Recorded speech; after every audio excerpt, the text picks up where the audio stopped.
Hello, I'm Richard Ridge for Broadway World. We're here at Sardi's, and I am sitting with one of my all-time favorite people who work in the theater. He is nominated for Best Actor in a Musical for his incredible performance as Daniel and Mrs. Doubtfire in Mrs. Doubtfire. Please say hello to Rob McClure. Hello, my friend. Good to see you. Good to see you, too. Sardi's. Fancy.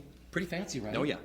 You look dapper as ever. Thank you. Said smart casual. I wasn't going to wear a tie until I saw the word smart. I was going to do dumb casual. That's all I ever do is wear a tie because I can't do my hair. So you can do your hair. So I figured I always wear a tie. Barely. Oh, Barely. you have a great hair. God. Listen, tell me what this Tony nomination means for your incredible performance that you gave in Mrs. Doubtfire. You know, it feels, and I think it feels this way for everyone. It feels larger than our own work. Yeah. It feels like a celebration of triumphing over this insane couple of years, and anyone that's even open Yeah. to be able to receive a nomination has gone through so much. Because we all know, that this is unlikely, Yeah. right? When we sign up for a life in the theater, you are signing up for unlikely. I like that. You know what I mean? It's Yeah. just, it's a long shot. It's all a long shot.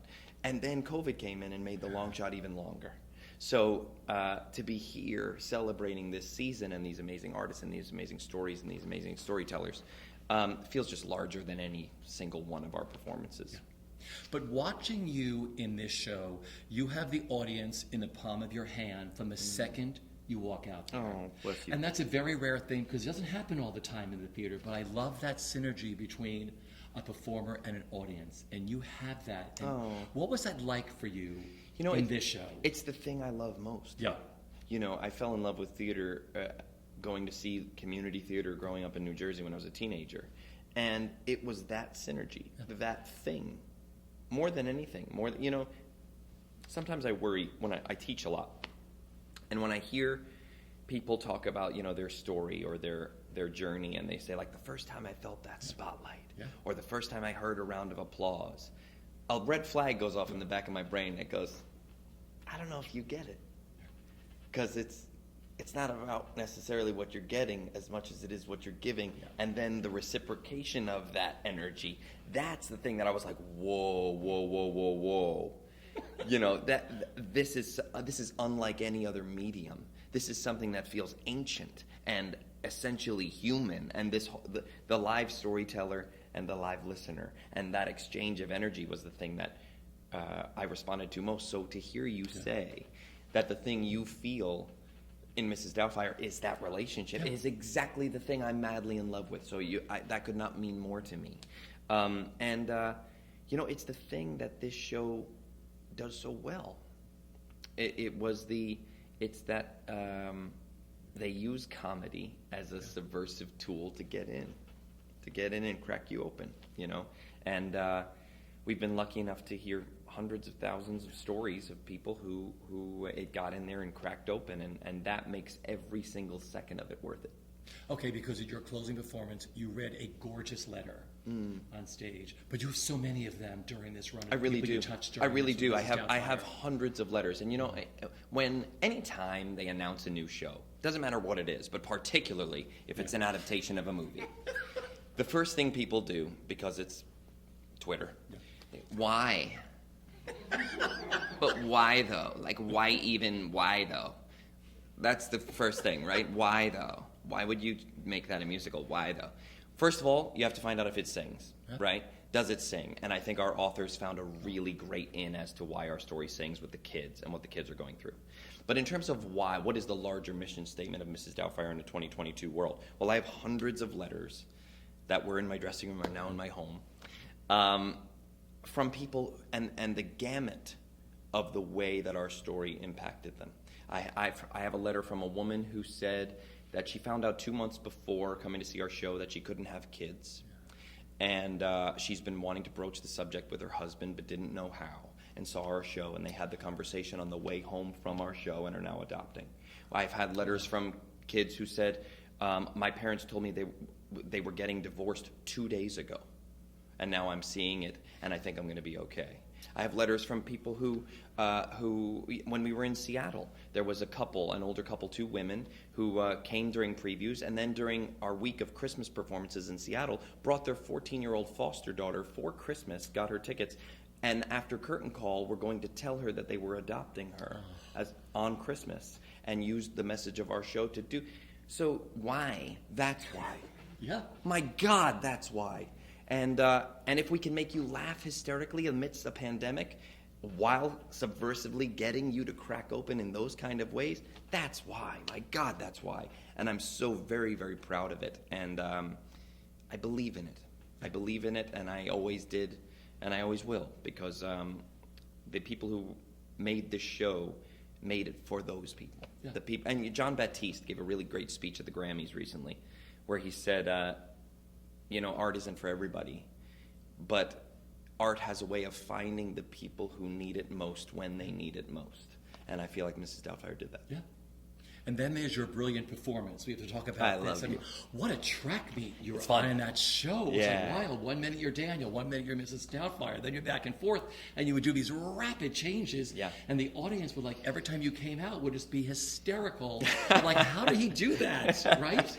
I mean, that's the cool thing, is that people talk about theater magic. I was thinking about this the other day, that people talk about theater magic, right? Theater magic. The thing I love about theater magic is that it's not magic. Yeah. That it's real. And it's right in front of them. That it's happening, Yeah. right? We don't achieve a crossfade in post with editing software. Yeah. We achieve a crossfade with an orchestra and a stage manager calling a cue between 5 different technicians, one who is on a fly rail, one who is driving automation downstairs, one who is driving the lighting board, and then we achieve a storytelling crossfade in real time in front of you. That's theater magic. But there's nothing magic about it. There's a bunch of people executing at the top of their game to create the illusion of a crossfade. That's now, why your it's crossfade, magic. how many people did you have putting you together? So I had a team of 4, 3 on every change, and then 1 sort of like alternate who would come in on different changes when we needed supplementation. But I did 248 quick changes a week, 31 a show. The longest I had to go from Doubtfire to Daniel was 90 seconds. The shortest was 18 seconds. And it's a head-to-toe, face-to-shoes transformation. And it was really astonishing. And I really owe it to those dressers, the fact that those dressers and Brad Oscar and JG, who became those dressers when I would do that change on stage in front of the audience, which, again, theater magic, right? We show you. We let you see how we're doing it. And yet somehow that makes it even more magical, because what's really cool, and this is what we had on the movie, is that when you watch the movie, that when Daniel Hillard runs in the other room and comes back 18 seconds later, that he went into a trailer for 4 hours. Right? Right? Yeah, totally. In you the go show, for 8 seconds. if I have 18 seconds, I have 18 seconds. But what's cool is that the audience knows that I have 18 seconds, and they see the people coming, and they get to sweat with me, and the fact that we pull it off. When we were first designing the prosthetics, I went to this amazing company who builds prosthetics, and I walked in, they had all this work on the wall. They actually had Robin Williams cast on the wall from when they did his prosthetics for the Night at the Museum movies. And so talk about feeling like you're in the right spot, right? So I walked in, and they said, okay, we have plans for this. It's going to be 6 different pieces with adhesive. And I said, 18 seconds? I have to show you the script. Because what I said to them is, essentially, have you seen the movie? The thing they were pretending it was in the movie, it has to really be. Yeah. Like something that he can go, like that's what it actually has to be. And they said, well, 8 times a week and it holds up and can't like rip when you take it off. No, because I have to put it back on. And 18 seconds. 18 seconds is the key number. But they designed it. They figured it out and they built it. And we went through countless iterations of exactly what it should be. And but they figured it out. My God, they figured it out. And again, that's what the audience responds to, is they go, whoa, they're really doing this. And somehow the reality of it is what makes it magical. The other sensational thing about your performance is, we all knew Robin Williams from the beloved film. Of course. You made Daniel your own. Oh, thank you. you. made Mrs. Doubtfire your own. Thank you. I was brought up on this movie, and I've known you, but the point is, I just saw I saw Rob McClure's Mrs. Doubtfire. I love you Daniel. for that. I love you for that. I recognize that there is a because I had it. Yeah. This sort of like unmoving affection for Robin Williams and what he did in that movie, right? We Yeah. nothing can get in that compartment of your heart that is reserved for that. So I wasn't going to bring my version of his version, because who wants to pay to see that, right? Stay home and watch the movie. But what I was hoping to do is through a different medium, right? The second I start singing, it's a different thing, right? So in a new medium, I was hoping to get you to feel the way I remember him making me feel. That was the level of impression Yeah. that I was hoping to achieve, you know? It was more an impression of what he did to me than how he sounded or how he moved or what he did or what faces he made or what impressions he did. So that was the thing I was hoping to tap into. And it takes trust. It takes a moment for the audience to go, all right, this thing has been proven by someone else. So prove Bring it it. on. Bring it on. But there is a wonderful moment, and it's not always the same moment, where the audience, I can feel the audience go, okay, you can be Mrs. Doubtfire for the next 2.5 hours. Okay. And it's a lot of times it is, but we sort of roller coaster through the tumultuous divorce very quickly in our show. We sort of hit it hard. This family's not working. It's not, and we tell that story in a different way than the film. So very quickly, the musical goes, this is not the movie, right up front, right? So the audience goes like, oh, okay, I have to lean in. This is not just going to be the movie put on stage in front of me. Okay, this is new information. And then that first time I pick up the phone to call Miranda as Mrs. Doubtfire, there's this really cool moment where I lift up the phone and the audience hears the very first, hello. And I swear to you, it's like the hair on the back of my neck stands up, and I can viscerally feel the audience go, okay.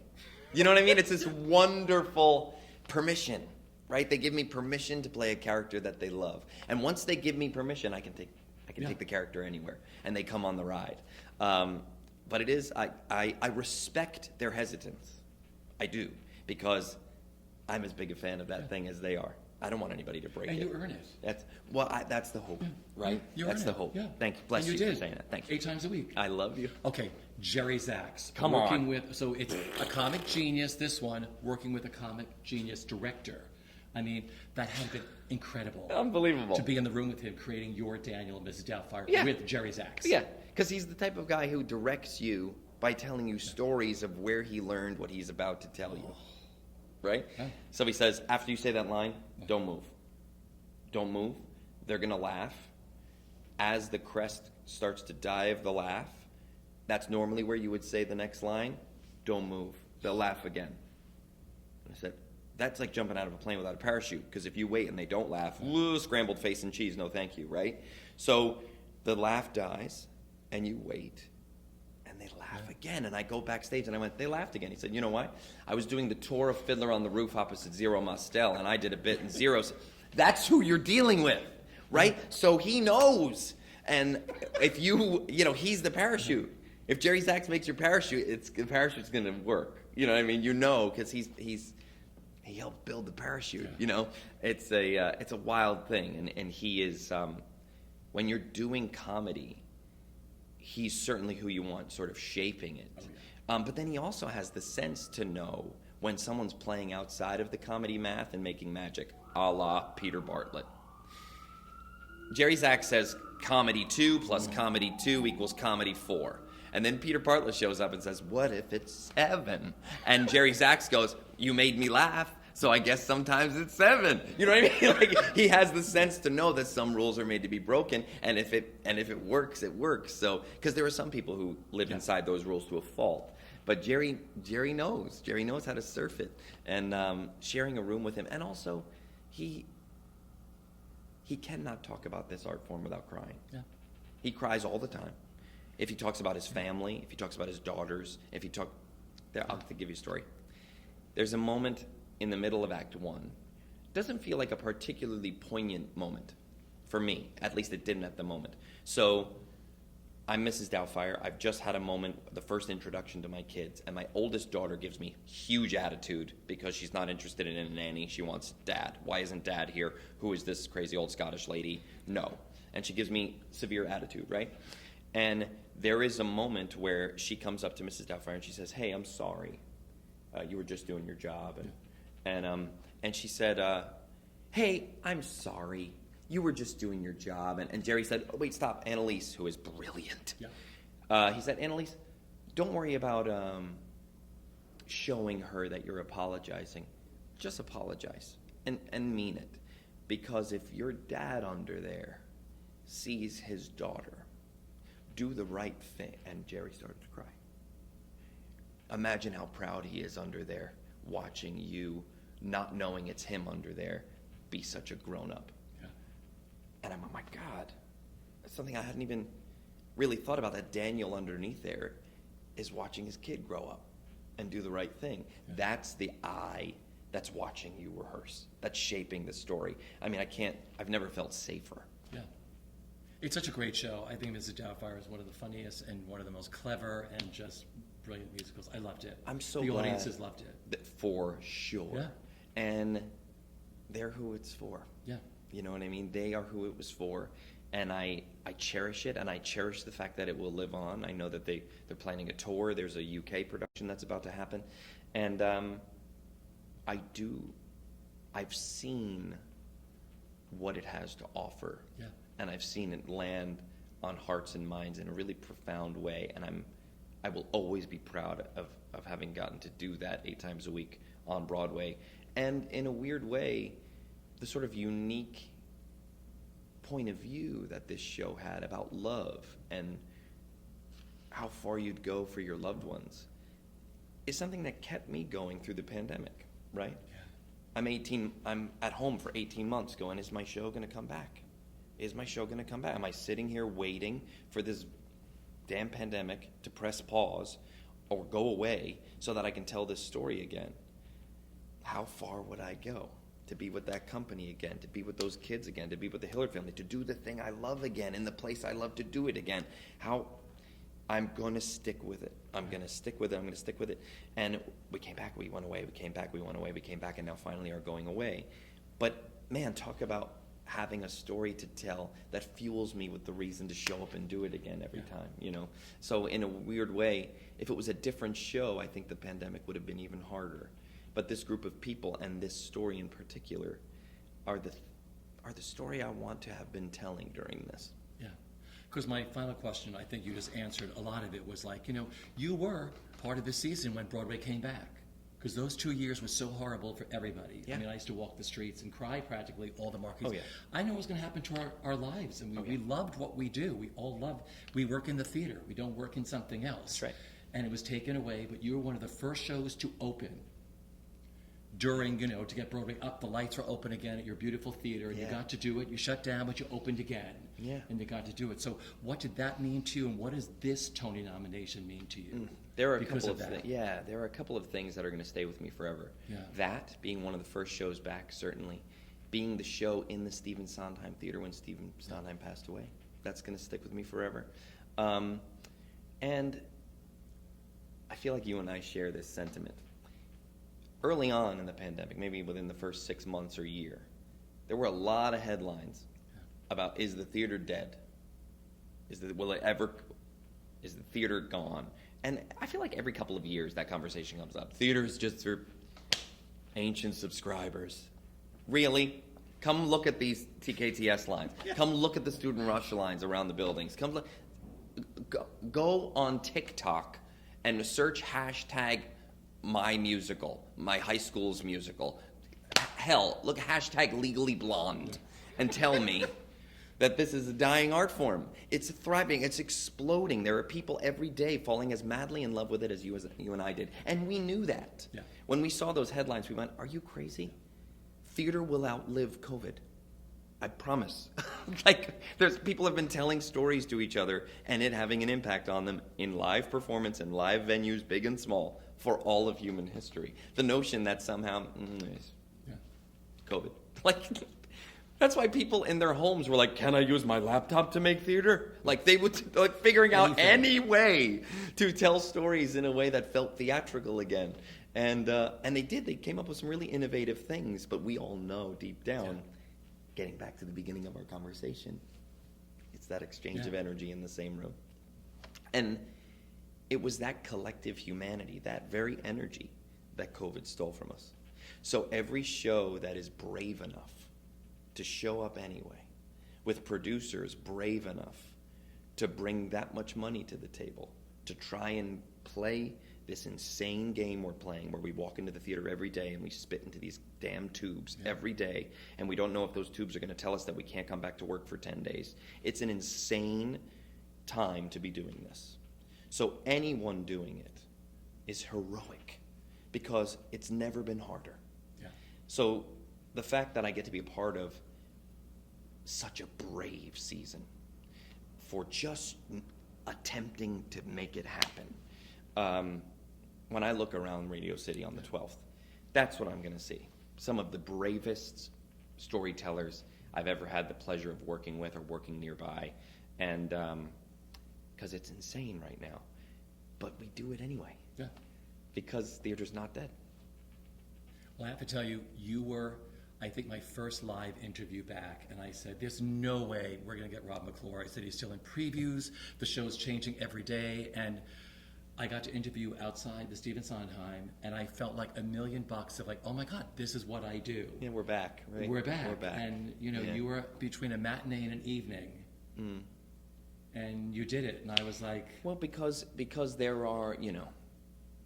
Remember the why voices I was talking about before? Yeah. Why? You are the anti-why. You're a beacon of everything I love about this, right? You sit us down and you go, how's it going? How's it going? Are you good? Is your show good? How's everybody? How are the fans liking it? How is it working out? I've never once ever felt your heart root against someone attempting to make art. Yeah. Ever. And that's the reason why between shows on a 2-show day during previews, I go, Richie wants to talk to me outside the theater. All right. And then you ran to dinner. Oh, yes! And you just had notes. I got soup and I chucked it down and did the second show because I recognize in you someone who gets it. Yeah. And I love you for it. I adore you. I always have. Back at you. I wish you the very best next Sunday. He gave one of the best performances of this season, or any performance, Thank of you so any much. season of doing what you do up there. And you make magic, and you have the audience in the palm of their hand, and that's what you do. I love you. I love you more. See you soon. See you soon.